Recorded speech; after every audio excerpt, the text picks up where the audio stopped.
silent.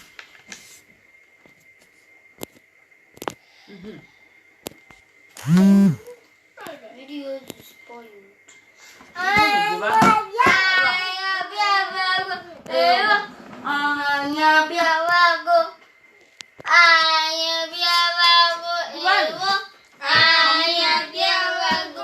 Anyị bụ ndị Igbo ndị na-eme ịnyanga, anyị abịawago. Anyị bụ ndị Igbo ndị na-eme ịnyanga, anyị abịawago. Wee na-egwu a Anyị abịawago ewo. anyị abịawago. Anyị abịawago ewo. Anyị abịawago. Anyị bụ ndị Igbo ndị na-eme ịnyanga. Anyị abịawago. Anyị bụ ndị Igbo ndị na-eme ịnyanga, anyị abịawago. Hello Igbo parents. Igbo anyị abịa meaning Igbo, here we come. We have come again to speak our language, to create awareness of our language, that we are coming to start Zoom, Igbo World Class on Zoom. We are calling on everybody, all Igbo nation, to come and join us, support us by supporting our YouTube channel. Subscribe. Call your relatives, both young and old. Here is for you. If you are married to non-Igbo, here is for you. You are all welcome to Igbo Anyị Abịa. Call your children, sit behind them. Get ready to start. We are going to start soon.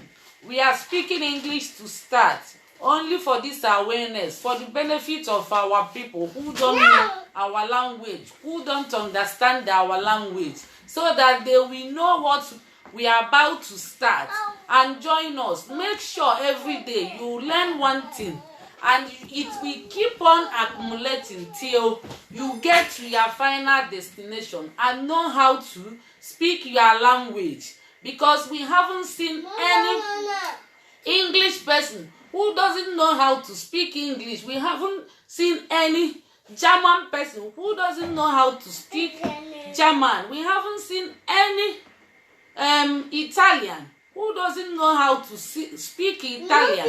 All the nationalities. Call it China. Call it China or any... Call it China or India. All of them, they still speak English and still speak their native language, which is their identity, which they use to recognize one another. And whenever you speak your language, your brother will recognize you and feel at home, and the person will like to come closer and interact with you. It is ethnic identity. If any tribe lose its identity, the tribe has invariably lost their identity. What are we doing about our identity? We can't watch or fold our hands.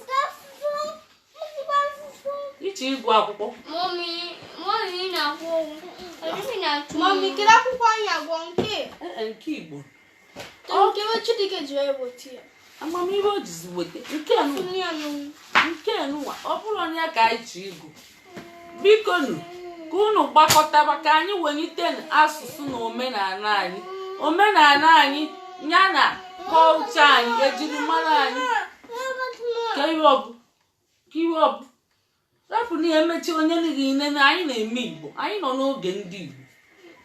Ụwa na-enenekwe ga-agidi gbanwa, nekwe na ụwa na-enene anyị anwụkwa ga si na ị na-eme isi ike na ị nara ege mama gị ntị. Ana m akụzikwala ụmụaka, unu ga na-erubele nne na nna unu isi. Ihe nne na nna unu gwa unu mee ole si ma osi gị zuo ori ma ọ gbuo mmadụ isi ya mba, mana gị na ihe niile ndị ọzọ ọ gwa gị mee nye ya na okenye na-ekwu okwu ikwu n'okwu. Ole si ma asị gị kwuo okwu. Anyị ya akaba arụ na-ewepụcha oyibo dị n'okwu Igbo. Anyị ga-ejisi ike na-ewepụ oyibo. Anyị ya akaba arụ onwe okwu ndị be anyị enwere nkọwa n'Igbo. anyị webeti ya obele mana ọ bụ ozi na ọ ya abụ 100% maka kịtazi ndị be anyị na-ekwuzi okwu 90% English na-abịa oyibo ọ dịrọ mma ndị mbịambịa na-anụzi ihe anyị na-ekwu pa na-aghọta ya ọ bara uru ya ka anyị ji si na anyị bụ Igbo language police ndị uwe ojii polisi ndị Igbo ndị eke onwe ofu onye njide nwụchikọ onye kpichikom kwalie ike kwanye na nsị Hausa o nwere ofu nwaanyị ọ kpọọ m na fon ọ na-asụ obido sụpịlị isi abịa kedu ọkwa onye Igbo ka ịbụ chetazikere m ma ị bụ onye Igbo ọ sị m yes na ọ bụ onye Igbo isi anyị wee na-asụrụ m ihe nwaanyị ji asụ ya isi anyị makwa onye mbụ na mbụ Igbo language police gị mechipụkwa ọnụ n'ike bifo njide ihe njiwe na-emeli gị ebele bụ na ị na-ekwu ya n'ekwentị ọ bụrụ na m fụrụ anya mma anwụchikọrọ ozugbo so ọ ghọtakwa ije n'ike o wee chenjie o wee tụgharịa sụrụ Igbo ọ makwa asụ Igbo mana ụmụ eme ihe ọ na-eme ụmụ na-asụ oyibo ama mma ọ ka amala onye ọ ga-anya ịnụkata ifu nwanne gị ị na-asụ oyibo ifu nwanna gị ị na-asụ oyibo ifu nwa gị ị na-asụ oyibo inedolu mmadụ nwa anya ịbịalụ nwa na-eku ndị ọcha ka ịmụlụ nwa ibulu afọ oyibo niile bụọ ụmụ gị ndị ọcha ka ịmụlụ nwa ị na-abụ ka ifevọ ndị ọcha ka ị displeasezie onwe gị ọ dịghị ị na-eme mba anyị emeghị ya mistake mma akpụ ya nọ mistake mana ka anyị tabakwanụ onye ọbụla mmanụ afa nwa ya ọ bụchagoli afọ oyibo ahụ ya ji eji nwayọọ chenjibie taa bụgboo unu aghọtago ndị be anyị si ni ngwa unu afụnugo onye nkụzi na gụọnụ ya unu afụnugo onye nkụzi na-amara ebe isi unu afụnugo onye nkụzi na-amara ebe isi unu afụnugo onye nkụzi na-amara ebe isi ọnwa zụrụ akwụ onye ụgwọ unu afụnugo onye nkụzi na-amara ebe isi unu afụnugo onye nkụzi na-amara ebe isi ọnwa zụrụ akwụ onye ụgwọ unu afụnugo onye nkụzi na-amara 1 2 3 unu afụnugo onye nkụzi na-amara 1 2 3 unu afụnugo onye nkụzi na-amara 1 2 3 ọnwa zụrụ akwụ onye ụgwọ ndị Igbo gịnị ka unu na-emezi onwe unu nke a ka unu si gaa na-asụzili ụmụ unu nwụrụ amụ oyibo nya anyị kacha jebezie kedu ka fasiga a transfer anya pass anya on to their children ka fa wee pass anya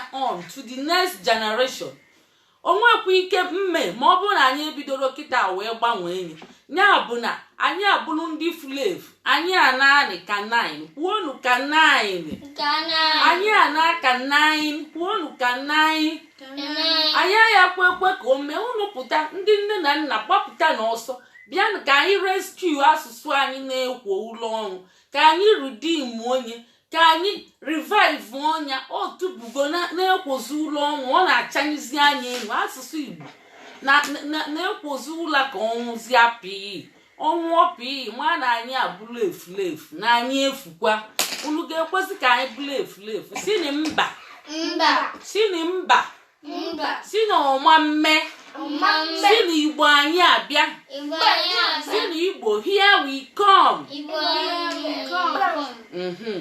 kedu akwụkwọ kịta anyị ga-agụ akwụkwọ Adaobi kedu akwụkwọ ahụ kedu akwụkwọ sale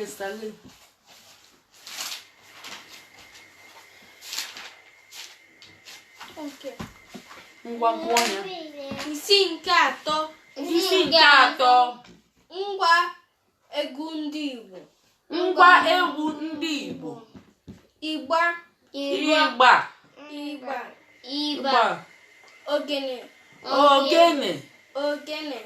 ogene ụbọ udu egwu ọja ekwe ọyọ ọgwụgo kwụọlụ na Adaobi aka kwụpụ na aka ọgwụ ya ọgwụli ọfụma afụgode mgbe ọzọ ibuo ka anyị wee mewe ọsọ ka anyị jee mee ihe ọzọ Mbozi Igbo ka nkuzi anya ọfụma. I will read it again, second time. Nenie, this is Igbo musical instrument. Number 1, Igba. Drum. Drum. Drum. One drum. Ogene, mental gong. One ogene. Mental gong. Papa, you mental gong. Ubo. Violin. Udu. Musical pot. Oja flute. Ekwe. Wooden gong. Oyo. Kezi afia n'oyibo amasikwa m. Kedu afia n'oyibo? Oyo. Kwuo na oyo. Maka ọ bụrụ ihe niile ka ndị ọcha ma. So, anyị amara ya n'oyibo mana anyị maara ya n'Igbo. Ndị ọcha nwekwe nke pa maala, anyị kapa mma. Ya ka ndị si unu sụba asụsụ anyị. O nwere ihe anyị nwe fe enwere ọyọ. Ndị ọcha enwere ọyọ mana anyị nwelie. So, ọ bụgolo ihe anyị ji kapa mma. Yes, maka na ndị ọcha na-aghọ aghụghọ. Ọ bụrụ na ị nwere ihe iji kapa mma, fayara adụ na-akwanyeli gị ugwu. Mana inwe ihe iji kapa mma, fa akwanyeli gị ugwu n'ike. Yes, anyị ejigolo ọyọ kapa mma. Ngwa, kedu ihe bụ now anyị ajụzi unu ajụjụ. Papa nyekwa unu emeziri. Kedu ihe bụ drum n'Igbo? Igba. Kwuo na Igba. Kwuo na Igba. Kwuo na aka. Kwuo na aka na papa nnekwu kwuo aka. Papa nnekwu kwuo Igba. Papa nnekwu kwuo Igba. Agịdịgba nwa kwuo Igba. Oke nwa kwuo Igba. Iru ọdụ obi kwuchelie. Kwuo na aka. Kwuo na onwe na aka. Kedu ihe bụ mental gong n'Igbo? Metal gong. Ogene. Kwuo na ogene. Kwuo na ogene. Kedu ihe bụ violin na Igbo? Ụbọ. Kwuo na ụbọ. Kwuo na ụbọ. Kwuo na ụbọ. Kedu ihe bụ musical box? Amara m ya, anyị ji nke kalị ndị ọcha mma. Ụbọ. Kwuo na ụbọ. Kwuo na ụbọ. Na a na-emekwu n'ihe na ọ yilie ọnyanwa. Ngwa, kedu ihe bụ musical pot na Igbo? Musical pot. Kwuo na udu egwu. Kwuo na udu egwu. Panekwu kwuo udu. Kwuo udu papa. Udu egwu. Agịdịgba nwa kwuo udu. Ọhịa na-eme gị ike na-agwụzikwa gị. Nọrọ ọfụma papa. Ime n'ike ọgwụgwụ ebe anyị na-agụ akwụkwọ. Ị ga-anọrụ ka onye akwasiri ike n'ukwu. Kedu ihe bụ fruit n'Igbo? Fruit. Mkpụrụ osisi. Mba, fruit. A na-abụ flute. Ọja. Kwuo na aka. Kedu ihe bụ wooden gong na Igbo? Ekwe. Kwuo na ekwe. Kwuo na aka. Papa nnekwu kwuo ekwe. Kwuo ekwe papa. Papa nnekwu kwuo ekwe. Kwuo na aka. Yes. Agịdịgba nwa kwuo ekwe. Kwuo na ọyọ. Kwuo na ọyọ. Anyị mara afọ ọyọ n'oyibo. Ndị oyibo enwere ọyọ. So anyị ejigolu nke ahụ wee karịa ndị oyibo. Kwuolu na anyị aka. Kwuo na aka. Ngwa, gụọ na egwu. Kedu egwu unu ya agụ taa? Unu ga-agụnụ onye ahụ kwuru bye. Ngwa gụọnụ. 1 to go.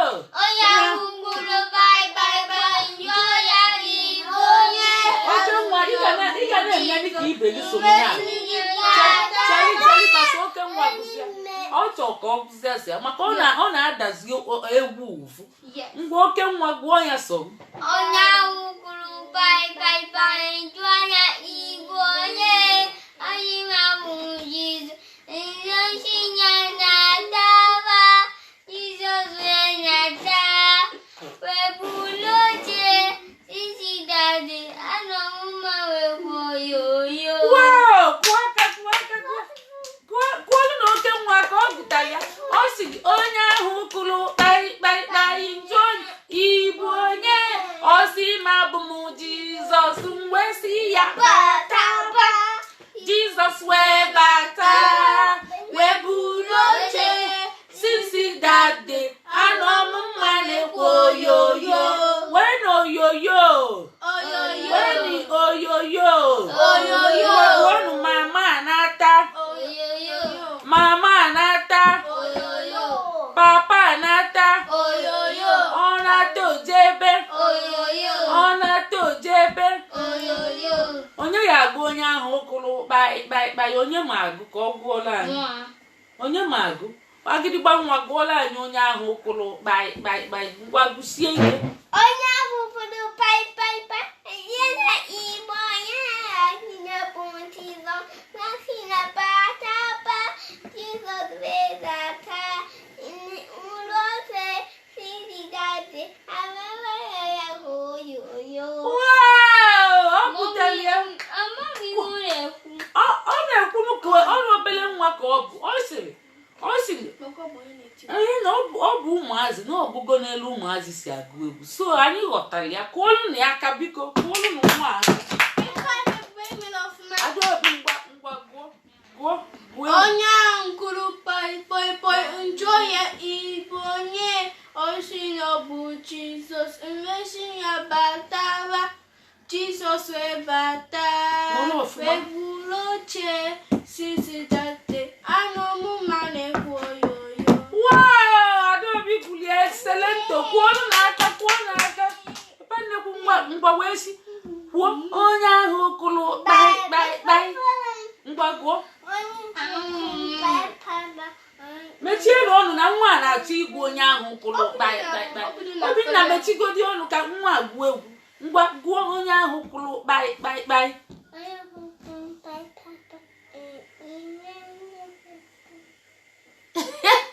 kwuolu na ya aka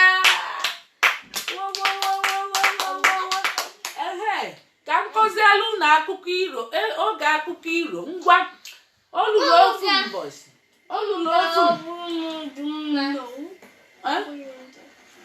olulu ofu mbọsị si na mbọsị ahụ wee luo o nwere akụkọ mma aka ọlụ uru si yes kwuonu ka ọlụ anyị ka obi dị anyị mma o nwekwara ofu mbọsị agụụ wee dịkwa n'obodo ụmụ anụmanụ ofu agụụ nụnwakwa agụụ ọ na-adị mgbe niile o nwere mgbe o jiri adị adị mbe bụ onye aghụghọ o nwere mgbe o jiri aghọgbu so asịzie na anyị esi nri bute n'igwe ka eliko onye ọnụ maka na ndị elikọrọ ọnụ na-atụ ụtọ onye ọbụla sie nke onwe ka o bute dọba onye ọbụla wee sibe ekwuo taịm eji ga-apụta ka ejelie nri onye ọbụla sie nri wee pụta n'ama ezi nwee obodo ezi so mbe wee jezuo n'ọfịa wee na-akụ ịgba wee na-eyi ndị ahụ egwu kapa wee gbaa ọsọ ka o buru nrilie obido na-ekweni otolo gbagbuo eze mmụọ obido na-akụ gbamputu gbamputu gbamputu otolo gbagbuo eze mmụọ gbamputu otolo gbagbuo eze mmụọ gbamputu otolo gbagbuo eze mmụọ ndị nwe obodo wee gbaa ọsọ ndị buteche nri wee gbaa ọsọ mbe wee bịa bukolu nri lie ihe a ka ọ na-eme kwa mbọsị ọsịkwa ka ejebekwa ọkụbakwa gbamputu otolo gbagbuo na-ekwe na otolo gbagbuo obidokwa na gbamputu gbamputu otologba gbamputu gbamputu otologba eze mmụọ gbamputu otologba agwọ ọsọ wee nọkọta mee mitin ụmụ nwoke kala obi ịma na ihe meketa asị ka ejeke na mmalị isie ọ bụrụ mgbe niile ka eji aghọgbu mmadụ aghọlụ gị nghọ na-abụ ikwesị ịmalị asị ada aghọlụ ka adụ aghọkata onye a na-aghọlụ eme gịnị amalị ya na-ekwe ka osisi lụọ gị n'anya nlụ na pa wee bịazie zoo wee si ka amaka na ihe na-eme n'ihe nke a karịa mbe wee bịakwa nkwụ gbamputu otolo gbagbue pa wee jide nwụchikọ onye kpichikom wee tụọ ya ịga wee bulie wee mee gịnị wee tụnye ya enu wee kwụsa anya n'okwute mbe wee kuliko onye bụ na mbe nwechezi pachis maka aghụghọ ọ na-aghọ onye aghụghọ nwụọ onye aghụghọ enyi kwuo na onye aghụghọ nwụọ onye aghụghọ enyi kwuo na anara aghọlụ ka ada aghọ aghọkata onye a na-aghọla amalị ngwa kwụọrọ unu m aka na m akọcha gị ngwa bụzie na egwu na ka anyị na-anụ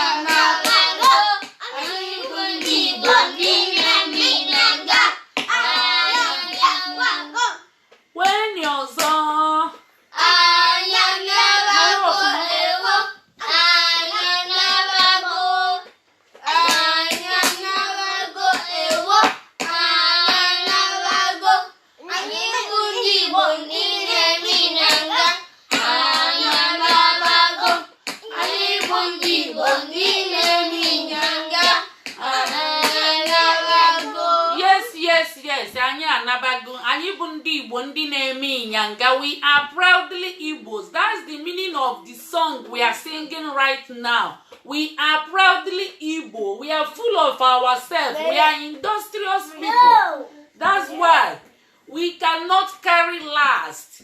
Nyabo, ka anyị bido sụba asụsụ anyị ebe ọ bụ na onwe anyị jụrụ anyị afọ anyị na-eme ịnyanga asụsụ anyị omezi anyị ifele ịmazie na anyị abụọzikwa ndị nwa na-eme ịnyanga na anyị bụzi ndị dị inferior no inferiority complex na-enyezi anyị nsogbu na anyị na-eklemzi ka anyị wee belong mana asị anyị adị eklem ka anyị belong anyị zuru ka eme akwasịla anyị ike n'ukwu anyị adị esheki so ihe nwa anyị bụ ka anyị bụ nọ na anyị nọkọta bitoeli aka anyị amazi ihe anyị na-eme bido sụbara ụmụ anyị oyibo onye na-akpụ ụdị akwa anụnwa ya kwụsịkwu ya maka asị nọ inferiority complex na ọ bụrụ ezigbo ihe nya ị na-efe ilu na ibilong bụrụ nya na ikpuru onwe gị na ikporo onwe gị ntụ ị na-efe ilu na ikporo ntụ ya ka iji leche anya jee na-asapụtazi ndị abụrụ ya famili si ka iburu famili gị ihe ọ na-egosi